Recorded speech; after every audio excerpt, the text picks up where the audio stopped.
YouTuber அப்படிங்கிற பேர்ல இருக்கிற எல்லாருமே வந்து மிகப்பெரிய பிரபலம் அப்படிங்கிறது ஆவறதில்ல. அப்படி மிகப்பெரிய பிரபலமா ஆவறவங்க எல்லாருக்குமே எல்லாத்தையுமே குடுத்து உதவி பண்றதில்ல. அப்படி எல்லாருக்குமே குடுத்து உதவி பண்ணாலும், மிகப்பெரிய ஒரு நட்சத்திரமா மக்கள் எல்லாருமே எல்லாத்தையுமே ஏத்துக்கிறது கிடையாது. அப்படிப்பட்ட ஒரு முக்கியமான ஆள் யாருன்னு சொல்லி கேட்டோம்னா, நம்மளுக்கு உதாரணத்துக்கு நம்ம ஊர்ல தமிழ்நாட்டுல வந்து உங்களுக்கு தெரிஞ்ச ஒரு 4 யூடியூபர் பேர் சொல்லுங்க. ஃபேமஸ் யூடியூபரு நம்ம தமிழ்நாட்டுலலாம் இல்லாத வேற ஒரு 4 பேர் சொல்லுங்க அப்படின்னு சொல்லி கேட்டா, கண்டிப்பா என்னென்ன சொல்லுவாங்க, கம்பல்சரி மிஸ்டர் பீஸ்ட் அவரோட பேர் சொல்லுவாங்க. அதுக்கு அடுத்தது எல்லாரும் கம்பல்சரி சொல்ற பேர் என்னன்னு சொல்லி கேட்டோம்னா, ஹர்ஷா சாய். அவரோட பேர கண்டிப்பா சொல்லுவாங்க. யாருப்பா அவரு? அந்த ஹர்ஷா சாய் யாரு? அவரு அப்படி என்ன நல்லது பண்றாருன்னு சொல்லி கேட்டோம்னா, உதவி பண்றாரு, நல்லது பண்றாரு, கத்தையா பணம் குடுக்குறாரு. இப்படிதான் சொல்லுவாங்க. அப்படி அவரு அந்த அளவுக்கு பண்றாரான்னு சொல்லி கேட்டோம்னா, பண்றாரு. உண்மையாலுமே பண்றாரு. நல்லது நெறையா பண்றாரு. அவரு வந்து பாத்தீங்கன்னா, அவங்க அப்பா ஒரு மிகப்பெரிய ஒரு தொழிலதிபரு. அப்படி தொழிலதிபருடைய பையனா இருக்கிற இவரு வந்து பாத்தீங்கன்னா, அப்பாவுடைய கூடவே டிராவல் பண்ணணும் அப்படிங்கிறதெல்லாம் தாண்டி, தனக்குன்னு ஒரு அடையாளம் கிரியேட் பண்ணணும்னு சொல்லி நெனைக்கிறாரு. அப்படி நெனைச்சு அவரு என்ன பண்றாரு, தன்னுடைய சொந்தமா ஒரு பைக் வாங்குறாரு. சம்திங். அது வாங்குறதுக்கோசரம் ஒரு வெஹிக்கிள் வாங்குறாரு. அந்த வெஹிக்கிளுக்கோசரம் வந்து பார்த்தீங்கன்னா, கிட்டத்தட்ட காயின்ஸ் மட்டுமே கொண்டு போய் குடுத்து, சில்லற காசுகள மட்டுமே குடுத்து ஒரு வெஹிக்கிள் வாங்குறாரு. அத வீடியோ புடிச்சு YouTubeல போடுறாரு. அது வந்து மிகப்பெரிய அளவுல வியூஸ் போகுது. உடனே இவரு என்ன பண்றாரு, ஃபிட்னஸ் சம்மந்தப்பட்ட ஒரு வீடியோக்கள்லாம் போடுறாரு. உடம்ப எப்படி ஆரோக்கியமா பார்த்துக்கிறது? உடம்புல எப்படி ஜிம்முக்கு போகாம எப்படி மெயின்டெயின் பண்றது? ஜிம்முக்கு போய் எப்படி மெயின்டெயின் பண்றது? உடம்ப எப்படி ஃபிட்னஸா வச்சுக்கிறதுன்னு சொல்லி ஃபிட்னஸ் வீடியோலாம் போடுறாரு. அப்படி போட்டுட்டு இருந்தவரு என்ன பண்றாரு, திடீர்னு ஒரு நாள் வந்து ஒரு குழந்தைக்கு வந்து ஒரு சைக்கிள் வாங்கி குடுக்குறாரு. சைக்கிள் வாங்கி குடுத்த உடனே அந்த குழந்தையோட சந்தோஷத்த பார்த்த உடனே, நாமளும் இதே மாரி மத்தவங்களுக்கு பண்ணணும்பா அப்படின்னு சொல்லி நெனைக்கிறாரு. அப்படி நெனைச்சவரு உடனே வந்து பார்த்தீங்கன்னா, உடனுக்குடனே அடுத்தடுத்த விஷயங்கள செய்றாரு. அப்படி அவரு செஞ்சுட்டு இருக்கும்போது, நெறைய பேர் அதுக்கு வரவேற்பு குடுக்குறாங்க. நெறைய பேர் இன்னைக்கு பண்றவங்க எல்லாருமே வந்து பார்த்தோம்னா, ஒரு சிலர்ட்ட உதவி வாங்கி பண்ணுவாங்க. ஒரு சிலர் சொந்த காசுல பண்ணுவாங்க. இவரு வந்து சொந்த காச மட்டுமே வச்சு பண்றாரு. இவரோட உழைப்ப வச்சு மட்டுமே பண்றாரு. தமிழ்நாட்டோட வரலாறுல இல்ல, இந்தியாவோட வரலாறுல இல்ல, உலகத்தோட வரலாற கூட எடுத்து பாருங்க. எங்கேயுமே யாருமே யாருக்குமே ஒரு நாள் முழுக்க பெட்ரோல் பங்க்ல ஃப்ரீயா பெட்ரோல் அப்படிங்கிறது குடுத்ததே கிடையாது. ஆனா இவரு குடுத்திருக்கிறாரு. அதுக்கு பின்னாடி இவரு ஒரு நடந்த ஒரு நிகழ்ச்சிய சொல்றாரு. இவருடைய சப்ஸ்கிரைபர போய் பார்ப்பாங்களாம். இவரு அடிக்கடி போய் பார்ப்பாரு. இவருடைய வீடியோஸ்ல அவங்க பார்க்குறாங்களான்னு சொல்லி பார்ப்பாராம். அவங்க சப்ஸ்கிரைப் பண்ணியிருக்கிறாங்களான்னு பார்ப்பாராம். அப்படி பார்த்துட்டு இருந்த டைம்ல ஒருத்தர் வந்து இவரோட சப்ஸ்கிரைபரா இருந்திருக்கிறாரு. பெட்ரோல் இல்லாம வண்டிய தள்ளிட்டு போயிருந்திருக்கிறாரு. இப்ப அவரு வந்து பார்த்து நேர்ல மீட் பண்ணி பேசிட்டு இருந்துட்டு, அவங்களுக்கு பெட்ரோல் வாங்கி குடுத்துட்டு வந்திருக்கிறாரு. அப்ப நெனச்சாராம், உண்மையாலுமே பெட்ரோல் வாங்குறது அப்படிங்கிறது ஏழைகளுக்கு ஒரு சமயத்துல உதவி பண்ற மாரி ஏதோ ஒண்ணு பண்ணா நல்லா இருக்குமேன்னு சொல்லி யோசிச்சிருக்கிறாரு. அப்படி யோசிச்ச அவரு, உண்மையாலுமே அந்த ஒரு விஷயத்த நேர்ல நெஜத்துல பண்ணியிருக்கிறாரு.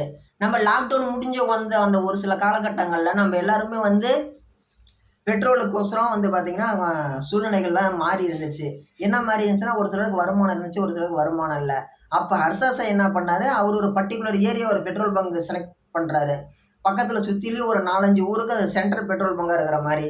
இவரு என்ன பண்றாரு, வரக்கூடிய எல்லா வாகனங்களுக்குமே அன்னைக்கு ஒரு நாளைக்கு ஃப்ரீயா பெட்ரோல் அடிச்சு விடுங்க. அதுக்கான மொத்த காஸ்ட், அதுக்கான மொத்த ஸ் காசு அப்படிங்கிறத நான் குடுத்துர்றேன் அப்படிங்கிற ஒரு விஷயத்த அவர் மென்ஷன் பண்றாரு. அவரு சொன்னத கேட்டு அந்த பெட்ரோல் பங்க்காரங்களும் ஃபர்ஸ்ட்டு யோசிக்கிறாங்க.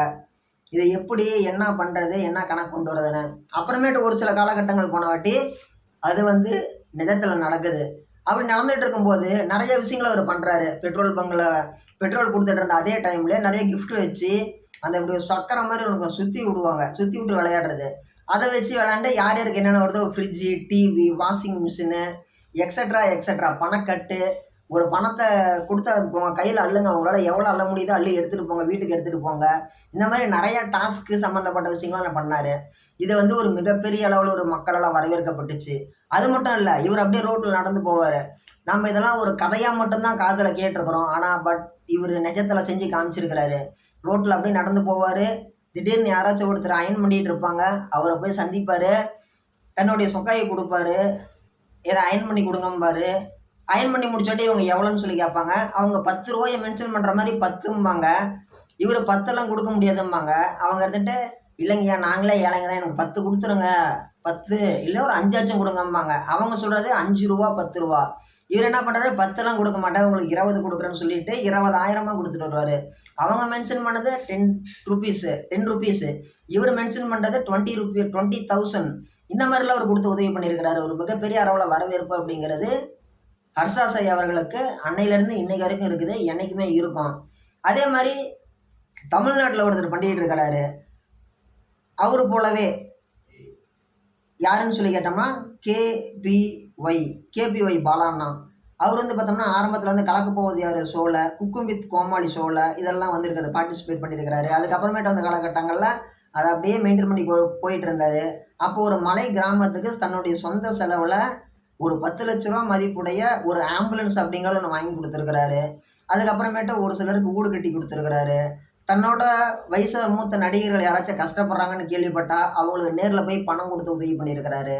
இல்லாதவங்களுக்குன்னு சொந்தமாக ட்ரெஸ் எடுத்து கொடுத்துருக்கிறாரு. ஒரு ஆட்டோ வாங்கி கொடுத்துருக்கிறாரு. ஒரு சைக்கிள் வாங்கி கொடுத்துருக்கிறாரு. ஒரு கடை வச்சு கொடுத்துருக்கிறாரு. இப்படி நிறைய நல்ல விஷயங்கள் அப்படிங்கிறது அவர் பண்ணியிருக்கிறாரு கேபிஒய் பாலாண்ணா. அவர் பண்ணுறத பார்த்து நிறைய பேர் இன்னைக்கு தானாகவே உதவி பண்ணுறதுக்கு முன் வராங்க, நல்லதும் பண்ணுறாங்க.